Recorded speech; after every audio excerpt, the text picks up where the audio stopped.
नमस्कार दोस्तों, कैसे हैं आप लोग। उम्मीद करता हूं सभी लोग स्वस्थ होंगे और मस्त होंगे। स्वागत करता हूं आपका गौतम सीटेट क्लासेस में। चलिए दोस्तों, आज की क्लास देखते हैं। आज हमारी child development and pedagogy class है और ये 19वीं क्लास है, जिसमें हम क्वेश्चन नंबर 271 से लेकर 285 तक डिस्कस करेंगे। इसमें हम देखेंगे किस तरह से नेगेटिव और पॉजिटिव से आपको आंसर मिलते हैं, इसकी थ्योरीज क्या हैं, सारी चीज़ें हम डिस्कस करेंगे। और देखिए मित्रों, अगर आप पहली बार मेरा वीडियो देख रहे हैं तो मैं आपको बता देना चाहता हूं कि जो मेरे पढ़ाने का तरीका है वो है पॉजिटिव और नेगेटिव। बिल्कुल नया, बिल्कुल आसान। इतना आसान है कि सीडीपी का जो 90 मार्क्स का पोर्शन होता है आप 90/90 ला सकते हैं फर्स्ट पेपर में, और सेकंड पेपर में 75 का पोर्शन होता है सीडीपी का, तो इसमें आप 70/75 ला सकते हैं। बस थोड़ा सा आप इनको ना समझने का प्रयास करें जैसे मैं समझाना चाहता हूं। और उसका एक बहुत बढ़िया तरीका ये है कि आप जो मेरी क्लास देख रहे हैं, किसी भी सब्जेक्ट की देख रहे हैं, वो सीरियल वाइज देखें, बीच बीच में से नहीं देखें। सीरियल वाइज देखेंगे तो आपको ज़्यादा अच्छे से समझ में आएगा। क्योंकि कई बार ऐसा होता है कि मान लो फर्स्ट क्लास में मैंने जो पॉजिटिव या नेगेटिव अच्छे से समझा दिया, हो सकता है सेकंड में ना समझाया, क्योंकि मुझे लगता है पहली क्लास बच्चा देखेगा अच्छे से समझ जाएगा। तो आप सीरियल वाइज क्लासेस को देखें, आपको ये बिल्कुल समझ में आएगा, क्योंकि ये बिल्कुल नया, बिल्कुल आसान है और आपको 100% सीटेट क्लियर करवाएगा।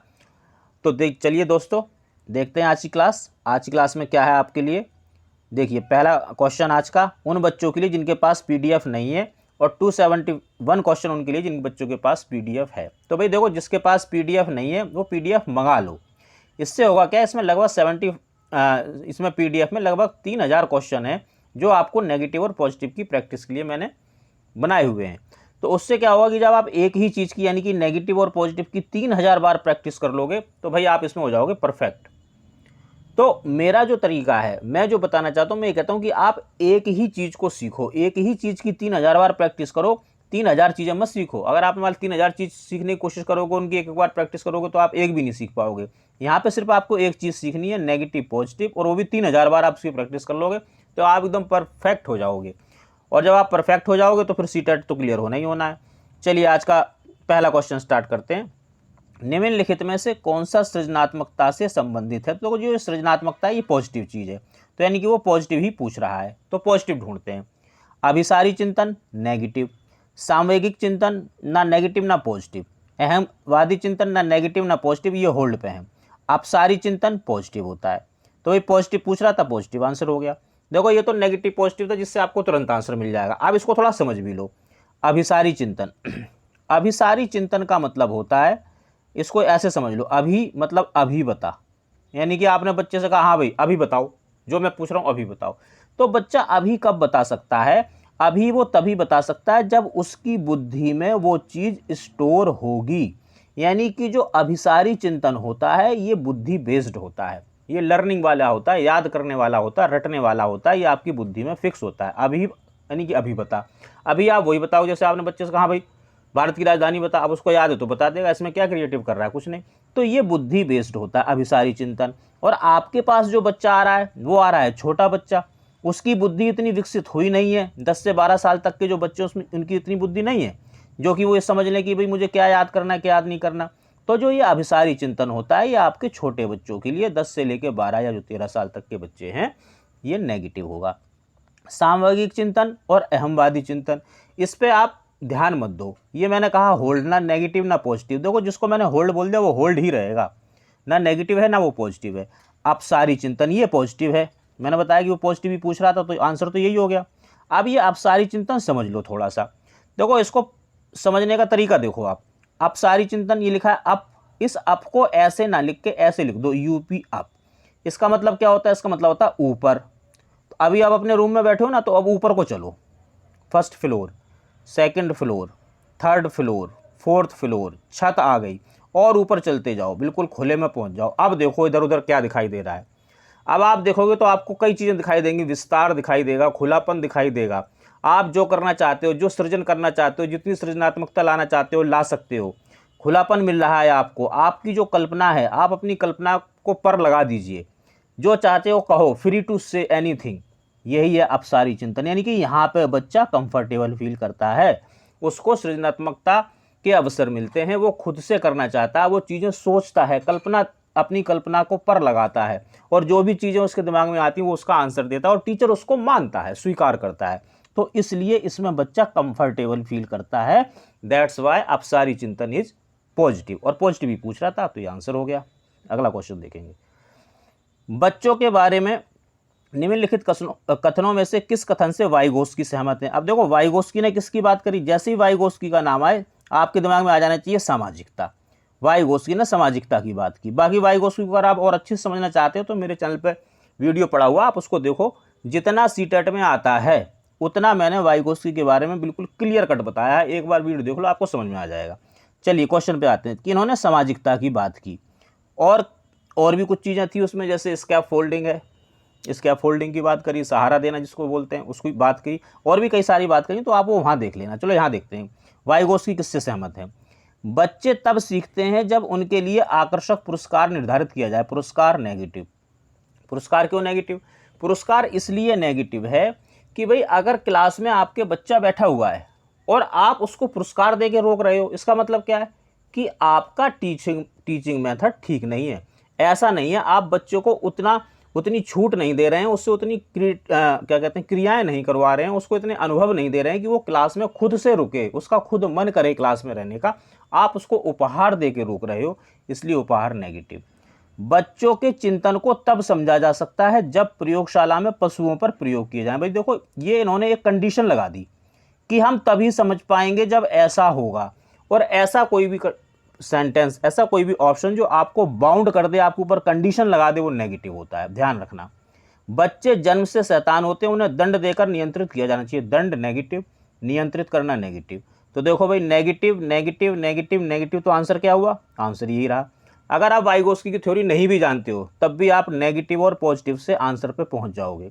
जब हमें पता चल गया पुरस्कार देना नेगेटिव है, कंडीशन लगा दी तो नेगेटिव है, दंड देना नेगेटिव है, तो आंसर तो यही बचा। इसको समझ भी लो। बच्चे समवयस्क और वयस्कों के साथ सामाजिक अंतःक्रिया, कहीं पे भी आए अंतःक्रिया, अन्योन क्रिया, परस्पर क्रिया, पॉजिटिव करना, उसको वो आंसर ही होता है। ये जो वर्ड्स में बताता हूँ उनको लिख लिया करो कॉपी में। तो भाई देखो negative negative negative positive, positive ही पूछ रहा था, आंसर कर दो इसको। अगला क्वेश्चन देखेंगे। लिखित अभिव्यक्ति का साधन नहीं है, मतलब जो लिखित तो भाई लिखना देख लो, पत्र लेखन है, निबंध लेखन है, नाट्य लेखन है, वाद विवाद नहीं है। इससे हम मौखिक वाद विवाद करते हैं तो उसमें लिखने की कोई बात नहीं है, सीधा सीधा क्वेश्चन था। अगला देखेंगे। बालकों को लिखना सिखाने से पहले यह आवश्यक है। पॉजिटिव चीज़ आवश्यक होनी चाहिए, नेगेटिव से तो करेंगे नहीं। आप क्वेश्चन को इस तरह से पढ़ो, इस तरह की हैबिट बनाओ कि नेगेटिव या पॉजिटिव, और जैसे ही आपने नेगेटिव पॉजिटिव सोचा आपको मेरे शब्द दिखाई देने लगेंगे। सी टेट में सारा का जब सारा खेल है ना, वो शब्दों का खेल है।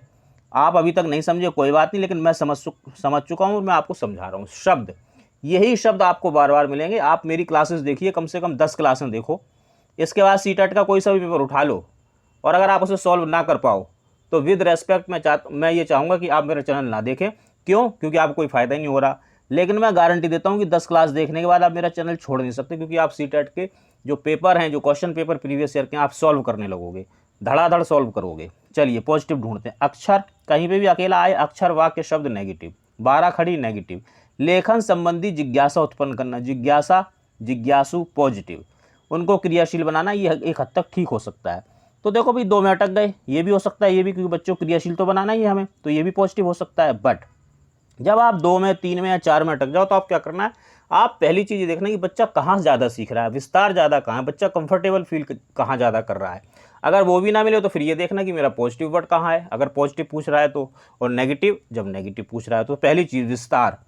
देखो अगर बच्चे के अंदर जिज्ञासा उत्पन्न हो गई तो वो क्रियाशील तो अपने आप ही हो जाएगा। यानी कि जो ये क्रियाशीलता है ये जिज्ञासा में छुपी हुई है। और सी टेट में होता क्या है, सी टेट में ये होता है कि जो चारों ऑप्शन होते हैं ना, नेगेटिव पॉजिटिव कुछ नहीं है भाई, वेटेज है, हर ऑप्शन का वेटेज है। आपको वो चूज करना है जिसका सबसे ज़्यादा है, जिसका 100% वेटेज है। तो वो आप कैसे चूज करोगे? वो आप करोगे मेरे नेगेटिव और पॉजिटिव से। नेगेटिव पॉजिटिव आपको बता देगा कि इसमें वेटेज सबसे ज़्यादा है, आप उसको आंसर कर दो। देखो जिज्ञासा होते, जब बच्चू जिज्ञासु होगा, जब उसके अंदर जिज्ञासा होगी तो अपने आप क्रियाशील हो जाएगा। इसलिए ज़्यादा विस्तारित कौन सा है? सी, इसको आंसर करेंगे। अगला क्वेश्चन देखो। बच्चे चिंतन में वयस्कों की भांति होते हैं। भाई बच्चों का चिंतन अलग होता है, वयस्क का अलग होता है, एक जैसे कैसे हो सकते हैं? ये बात तो गलत है। खाली बर्तन नेगेटिव के समान होते हैं, जिसमें बड़ों के द्वारा दिया गया ज्ञान भरा जाता है, तो ज्ञान भी लगभग नेगेटिव ही। अगर लिखा हो नया ज्ञान तो पॉजिटिव हो जाएगा, अगर लिखा है तकनीक तो नेगेटिव, अगर लिखा है नई तकनीक तो पॉजिटिव। ये छोटी छोटी चीज़ें इनको लिख लिया करो।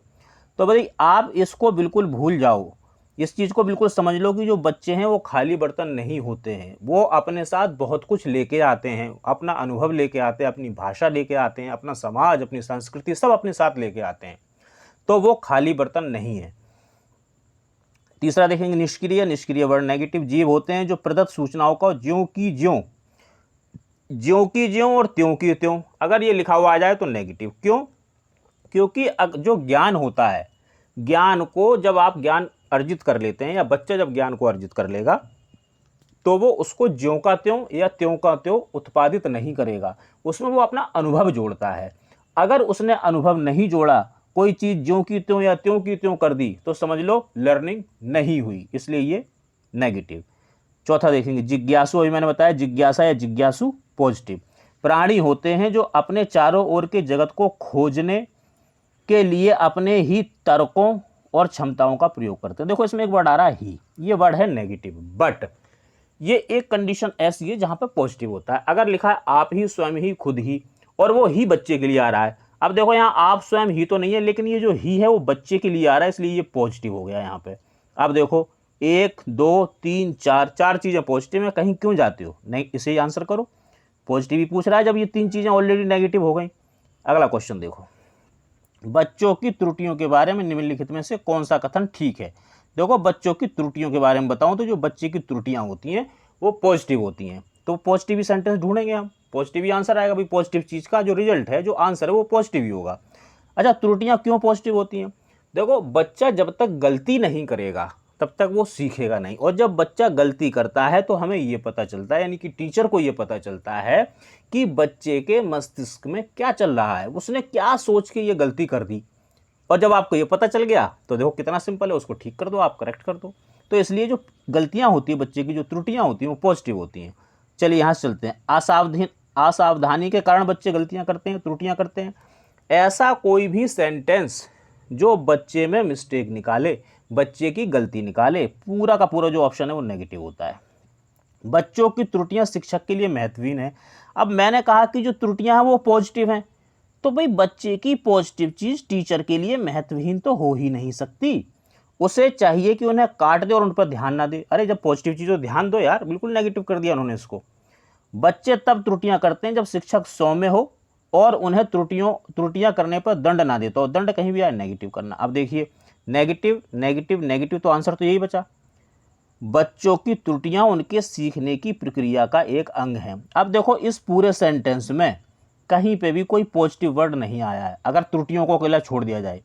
भाई त्रुटि तो वो लिखेगा ही लिखेगा, चारों में त्रुटियां लिखी हुई हैं, बट ये पूरे का पूरा सेंटेंस ही पॉजिटिव है, क्योंकि इसका सेंस पॉजिटिव है। दूसरी चीज, जब ये 3 नेगेटिव हो गए, और ये आप अच्छी तरह से जानते हो कि भाई सर ने बताया कि इसमें ये चीजें नेगेटिव हैं, तो भाई जब ये 3 पक्की तरह से नेगेटिव, तो आंसर तो यही होगा। अगर आपके साथ ऐसा हो कि 3 आपको पक्का पता चल जाए कि ये आंसर नहीं है, इसमें नेगेटिव शब्द आ रहे हैं, तो चौथे को ही आंसर कराना, चाहे कुछ समझ में वो आए या ना आए, नंबर 1 मिलेगा आपको। अध्यापक को यह सुनिश्चित करना चाहिए कि उसकी कक्षा के सभी शिक्षार्थी अपने आप को स्वीकृत और सम्मानित समझें। इसके लिए शिक्षक को क्या करना चाहिए? देखेंगे पहला, वंचित पृष्ठभूमि से आने वाले बच्चों का तिरस्कार करें ताकि वे अनुभव करें कि उन्हें अधिक कठोर परिश्रम करना। देखो तिरस्कार नेगेटिव। देखो अब मैं आपको एक चीज़ और बता दूं कि ये जो नेगेटिव और पॉजिटिव जो मैंने बनाई, ये कैसे बने, कैसे बनते हैं नेगेटिव पॉजिटिव।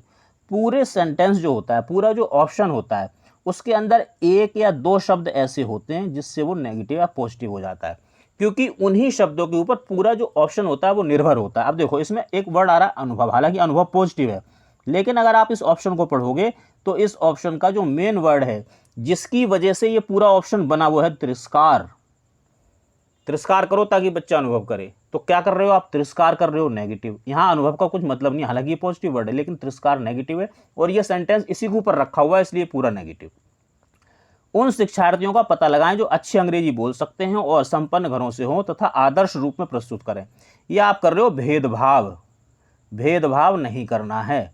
किसी बच्चे की आप टैगिंग भी कर रहे हो, ये तो यार बहुत बढ़िया लड़का है, इसको तो अंग्रेजी आती है, ये तो अमीर है, ये आपको नहीं करना। बच्चों में भेदभाव नहीं करना है, बच्चों पर टैगिंग नहीं लगानी है।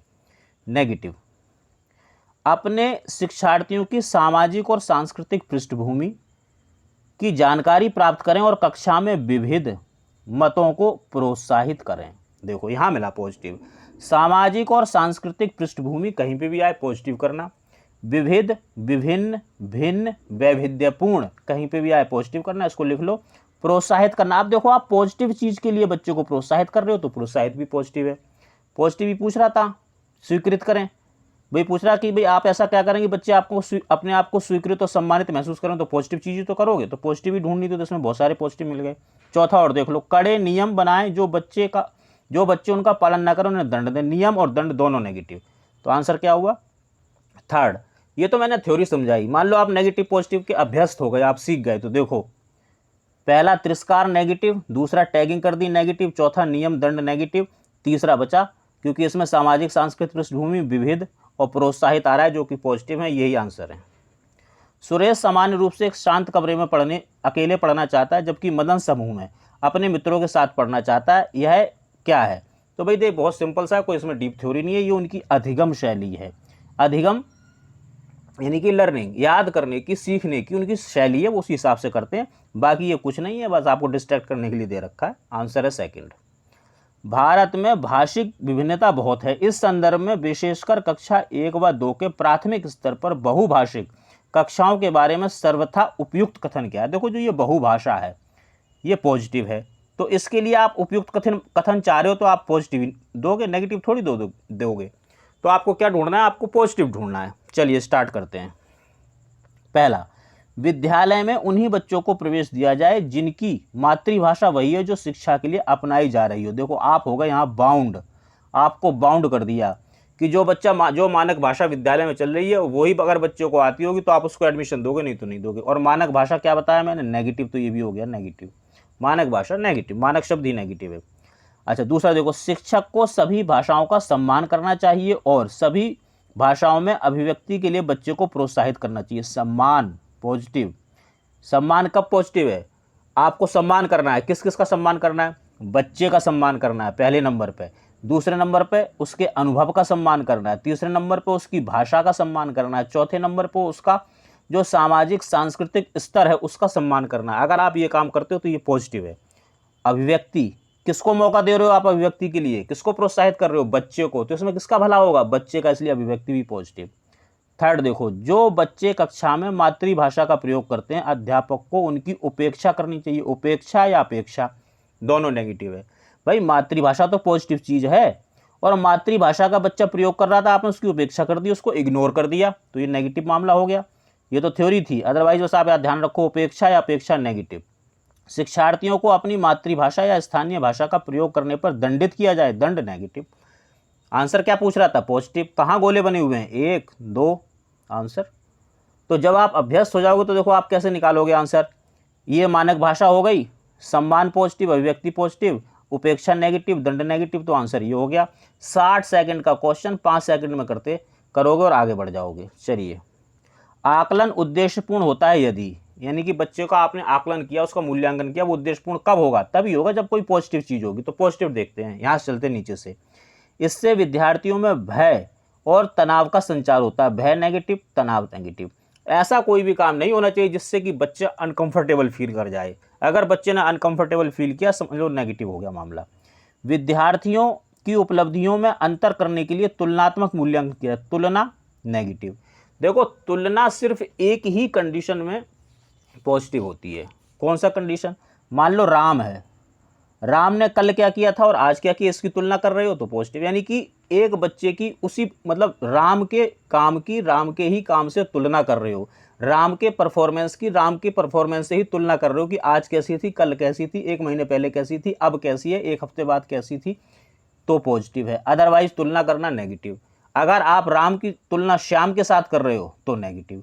भाई बच्चों की आपस में तुलना नहीं करनी है। एक तो बच्चे छोटे आपके, दूसरा आप तुलना कैसे करते हो, कैसे कर सकते हो? सभी बच्चों में, सभी बच्चे मतलब इवन आप ये लगा लो जो जुड़वा बच्चे होते हैं उनके अंदर भी इंडिविजुअल डिफरेंसेस होते हैं।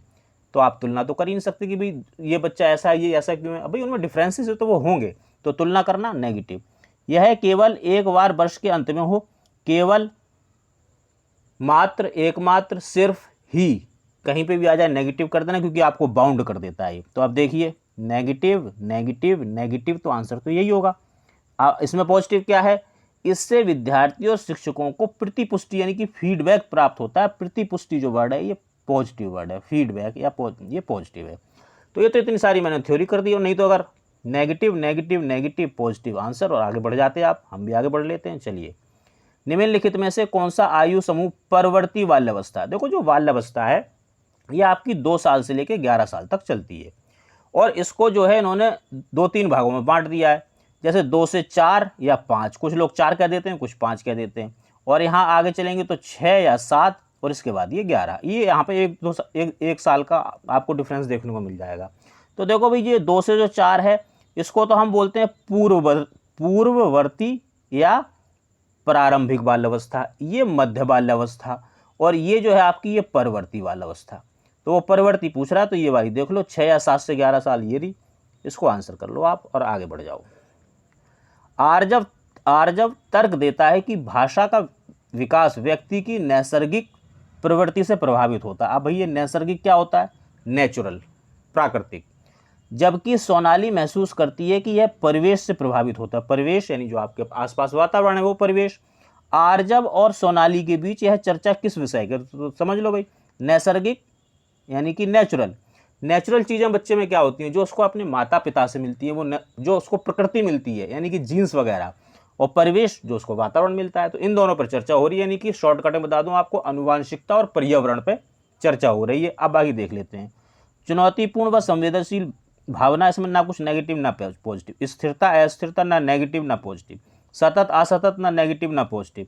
प्रकृति और पालन पोषण, इस प्रकृति का मतलब है अनुवांशिकता, ठीक है जी, और पालन पोषण यानी कि परिवेश। और कहीं पे भी अनुवांशिकता, परिवेश या वातावरण साथ साथ आ जाए तो वो 101% पॉजिटिव होते हैं। तो भाई ये हो गए पॉजिटिव, आंसर कर दो।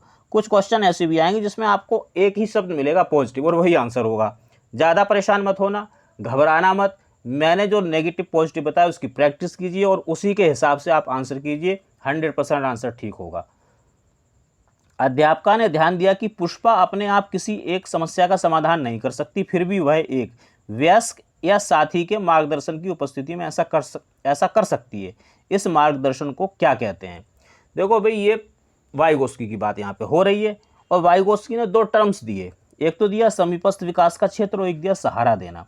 समीपस्थ विकास का क्षेत्र यानी कि ZPD, zone of proximal development, ये क्या होता है थोड़ा समझा देता हूँ। मान लो आपने सीटेट का पेपर दिया, आपके आए 50 नंबर, तो ये आपका वर्तमान स्तर। लेकिन क्योंकि आपने डाइट, BEd, JBT इतना कुछ कर रखा है, तो आपके अंदर इतनी संभावना है कि आप 100 नंबर ला सकते हो सीटेट में। लेकिन आप खुद से वहाँ नहीं पहुँच पा रहे हो, तो फिर आपको किस चीज़ की ज़रूरत पड़ेगी? कोई आपकी हेल्प कर दे, आप कोचिंग सेंटर चले जाओ, यानी किसी साथी की ज़रूरत है या किसी वयस्क की जो आपसे बड़ा है उसकी ज़रूरत है, जो आपको गाइड करे।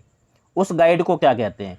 तो भाई दोनों चीज़ समझ लो, ZPD भी और ये जो समीपस्थ विकास भी, और ये सहारा देना, इसको हम बोलते हैं स्कैफ फोल्डिंग, ठीक है। तो यहाँ से 50 नंबर से लेके 100 नंबर के बीच जो ये गैप है, इसको तो बोलते हैं समीपस्थ विकास का क्षेत्र, यानी कि जो आपका वर्तमान स्तर है 50 और जो आपका संभावित स्तर है 100, इन दोनों के बीच जो गैप है इसको हम बोलते हैं ZPD, zone of proximal development, संभावित विकास का क्षेत्र। यानी कि संभावना आप यहाँ तक पहुँचोगे कैसे? कोई आपको हेल्प करेगा, कोई आपको पुश करेगा, इसको बोलते हैं सहारा देना, आपको सहारा देगा। तो आप देख लो यहाँ क्या पूछ रहा है, ये मार्गदर्शन को पूछ रहा है, उस पुश की बात कर रहा है, तो उस पुश को कहेंगे सहारा देना। बाकी आप इसको अगर और अच्छे से समझना चाहते हो तो चैनल पर वाइगोस्की का वीडियो पड़ा हुआ, आप उसको देखिए, बहुत अच्छे से समझ में आ जाएगा। चलिए, अध्यापका ने एक कमेटी के प्रधान को सभापति के स्थान पर सभा अध्यक्ष लिखा। देखो सभापति, पति जो शब्द है ये क्या है? ये लिंग या जेंडर को जो है ये प्रदर्शित करता है, लेकिन उसने उसको नहीं यूज किया, उसने अध्यक्ष। अब ये अध्यक्ष स्त्री भी हो सकती है, पुरुष भी हो सकता है, ऐसा लिखा उस अध्यापका ने। यह संकेत करता है कि अध्यापका कैसी है, ये पूछ रहा है। एक अधिक उपयुक्त परिभाषिक शब्द का पालन की, परिभाषा नेगेटिव, भाषा पर अच्छा अधिकार रखती है, चलो हो सकता है, कोई बड़ी बात नहीं, टीचर है। यह लिंग मुक्त भाषा का प्रयोग कर रही है, ये बात बिल्कुल ठीक है, इसको ही हम आंसर करेंगे, क्योंकि ये पता क्या है, ये लैंगिक रूढ़िबद्धता को चुनौती है। और हमारा जो सीटेट का सिलेबस है उसमें ये बात कही कि हमारा जो सिलेबस है, हमारी जो पढ़ाई लिखाई है वो कैसी होनी चाहिए? वो ऐसी होनी चाहिए जो लैंगिक रूढ़िबद्धता को चुनौती दे। अब लैंगिक रूढ़िबद्धता क्या है? लैंगिक रूढ़िबद्धता का मतलब है कि भाई किसी के काम के हिसाब से, किसी का काम है ना, कपड़े या और भी चीज़ें जैसे जॉब प्रोफाइल है, इन सब से किसी जेंडर को आप कनेक्ट कर दो। समझ लो कैसे, जैसे कि समाज में ये माना जाता है कि जो सेना है उसमें लड़के ही जाएंगे, लड़की क्यों नहीं जा सकती, भाई लड़की भी जा सकती है, तो लड़की वहाँ जाए। आपने देखा होगा कि जो पहले की बुक्स थी उसमें क्या होता था कि जो पुलिस वाला होता था वो जेंट्स होता था, कोई मेल होता था पुलिस वाला, और जो टीचर होती थी, अध्यापिका होती थी, वो फीमेल होती थी। तो ये क्या था, ये जेंडर रूढ़िबद्धता थी कि आपने एक जेंडर को एक व्यवसाय के साथ या ड्रेस के साथ फिक्स कर दिया। जैसे जीन्स लड़के ही पहनते हैं, लड़कियां नहीं पहन सकती, क्यों नहीं पहन सकती, अब तो वो पहनती है। तो ये रूढ़िबद्धता को चुनौती है और ये हमें करनी है, ये पॉजिटिव होता है। तो यहाँ पे यही हुआ कि उसने एक लिंग मुक्त भाषा का प्रयोग किया है जिसमें उसने रूढ़िबद्धता नहीं दिखाई है। This is the answer. लिंग पूर्वाग्रह से ग्रस्त है, अगर वो लिंग पूर्वाग्रह से ग्रस्त होती तो सभापति की जगह सभाध्यक्ष लिखती। लिंग पूर्वाग्रस्त का मतलब है कि वो उसको मानती, जेंडर रूढ़िबद्धता को मानती वो, लेकिन वो नहीं मान रही, इसलिए उसने इस तरह का प्रयोग किया। अगला क्वेश्चन देखेंगे, सतत एवं व्यापक मूल्यांकन किसके लिए किया जाता है? पॉजिटिव चीज के लिए किया जाएगा। विद्यालय के अंदर जो भी चीज हो रही है, क्लास के अंदर जो भी चीज हो रही है, वो पॉजिटिविटी के लिए हो रही है, पॉजिटिव चीज के लिए हो रही है, तो पॉजिटिव ही आंसर निकालेंगे। शिक्षण के साथ परीक्षण का तालमेल बिठाना, यानी कि टीचिंग और फिर परीक्षण यानी कि परीक्षा, कहीं भी आए परीक्षा परीक्षण नेगेटिव कर देना। शिक्षा बोर्ड की जवाबदेही कम करने के लिए, बोर्ड कोई सा भी हो, black board, white board, green board, yellow board, कोई सा भी बोर्ड हो या कोई शिक्षा बोर्ड हो, नेगेटिव। इससे हमारे छोटे बच्चे 5 से लेकर 10 साल तक का, 12 साल का बच्चों से कुछ लेना देना नहीं है कि हमारा पेपर सीबीएसई वाला लेता है, कौन लेता है, उसको तो पता है जो भी कुछ है मेरे सर जी ही हैं, वो इन चीज़ों से कोई इत्तेफाक नहीं रखता है, इसलिए नेगेटिव। जल्दी जल्दी की जाने वाली गलतियों की तुलना में कम अंतराल पर की जाने वाली गलतियों को सुधारना, मैं बताया तुलना नेगेटिव। बस एक ही कंडीशन में तुलना पॉजिटिव होगी, जब एक बच्चे के काम की उसी बच्चे का सेम, यानी राम के काम की राम के काम से ही तुलना करो तो, अदरवाइज तुलना नेगेटिव। अब देखो भाई, परीक्षण नेगेटिव, बोर्ड नेगेटिव, तुलना नेगेटिव, तो आंसर तो यही बचा। अब इसको समझ लो। यह समझने के लिए कि अधिगम का किस प्रकार अवलोकन किया जाता है, दर्ज किया जाता है व सुधार किया जाता है। समझ पॉजिटिव, अवलोकन पॉजिटिव, दर्ज करना पॉजिटिव, सुधार पॉजिटिव, पॉजिटिव पॉजिटिव भरे पड़े हो, आंसर कर दो आंख बंद करके। तो मित्रों, ये थी हमारी आज की क्लास। उम्मीद करता हूँ आप क्लास पसंद आई होगी। अच्छी बुरी जैसी भी लगी है प्लीज़ कमेंट करके बताएं। लाइक कीजिए, सब्सक्राइब तो आपने कर ही लिया होगा, नहीं किया तो फिर कर दो, और उसको बेल को भी दबा देना ताकि आपको नोटिफिकेशन मिलते रहें। शेयर करते रहिए ताकि और लोगों को भी भला हो। किसी भी तरह की गाइडेंस चाहिए, किसी भी तरह का टीचिंग मटेरियल चाहिए, इस नंबर पर आप मुझे व्हाट्सअप करो, आई विल प्रोवाइड, और मैं आपकी वो सारी मदद करूँगा जो आपको सीटेट में क्लियर कराने के लिए ज़रूरी है। बाकी दोस्तों, मिलेंगे हम अगली क्लास में, तब तक के लिए स्वस्थ रहिए और मस्त रहिए।